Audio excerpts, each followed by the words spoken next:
Chapter 4 The Separation. Quila Tash. Ever since our encounter with the tree runners in the school, Goemi had become jumpy with even the slightest sounds. Awareness of one's surroundings is a good thing except when it crosses the line toward paranoia. I am afraid that this is where Goemi is headed. It was as if she had completely transformed and was no longer the courageous twin who was ready to protect Miroe under any circumstance.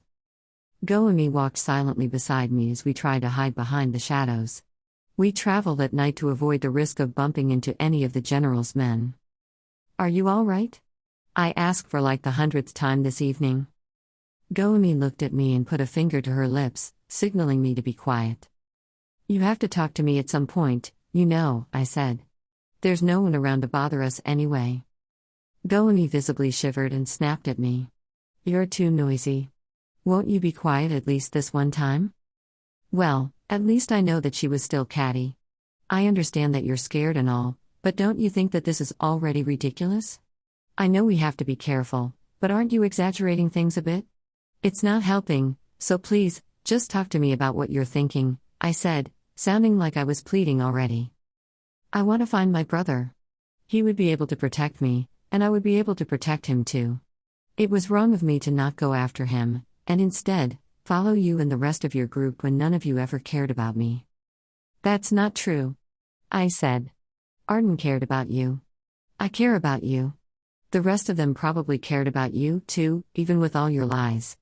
Mistress Lamare probably cared about you too until now. I'm just a living mess. I get panicky because I know that my power is worthless," she said grumpily. I completely understood how she felt because I felt my power was just as worthless, but there was just no sense in dwelling on that. "May I suggest that we leave these thoughts behind and just focus on reaching our destination sooner? Karasthea is home to all the volcanoes in Akea, so forgive me if I'm suddenly having second thoughts about going there," she said.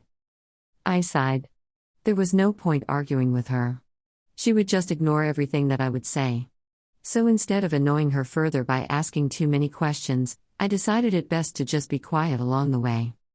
"Fine," she snapped again. "Don't talk to me now." I felt heat washing over my face as annoyance tugged at me. "I only stopped talking because you kept snapping at me," I yelled. Then in a much softer voice, I added, "I'm as scared as you are, and that's why we both decided to travel at night. Don't you remember that we agreed on this? You're the one who said that traveling at night would make us invisible to the Emperor's men. But if we are to succeed, I need you here, with me, and when I say I need you, I mean I need that clear head of yours to help with the decisions. Stop floating around." I said the last sentence with a tinge of annoyance, and perhaps Goemi had sensed it because she stopped pouting. Finally, Goemi grabbed my hand and squeezed it. "Shh," she said. "I heard something."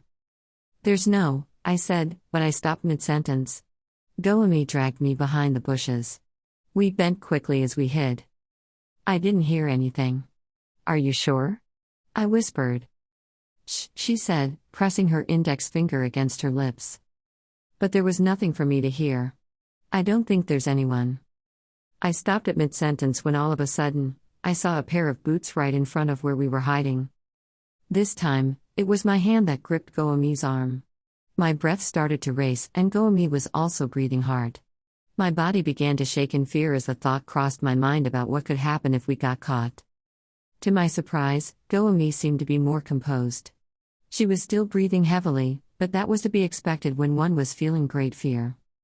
"Do you see anyone else?" she whispered. I shook my head as my eyes were still fixed upon the boots in front of us. It began walking away until it was totally gone from our view. Then as quickly as the boots had gone, I yelped in surprise as a strong arm grabbed me. "There are girls here," the man roared. I stood up in surprise as the man dragged me. "Let go of me," I yelled. Goemi was staring at me, and before anyone could react, she attacked the man and kicked him in the groin. The man bent forward and clutched at his crotch. "Run!" Goemi shouted. I ran as fast as my chubby legs could take me. Branches of the trees kept swatting my face, but I ignored them as I focused on only one thing: survival. I could hear Goemi running behind me. I took a turn to the left, and no sooner had I done that did I hear a loud thud as though someone had fallen to the ground. I stopped and turned around but could not find Goemi. "Run, Quila. They have me!" she yelled. "Save yourself." Tears streaked my face as I stood motionless, torn between running away or going after my friend. She was so scared earlier about getting caught that I wondered what would happen to her if she were surrounded by the Emperor's men. Rescuing her seemed like such an impossible thought. But I had to save her. "Run!" she shouted one more time before I heard her grunt. They must have punched her unconscious. Running footsteps became louder, and I knew then that I had dallied enough. I started running away, praying that Goemi would be all right. Oh gods! I pray that she will be safe. Please do not let the soldiers harm her. Was she right? Would we have fared better if her crazy twin was with us? I was already thinking about how I could possibly rescue Goemi, but nothing came to my mind. Oh gods, oh gods, oh gods. I was so scared. And that thought seemed to have fueled my feet as I sped away from the men who were pursuing me.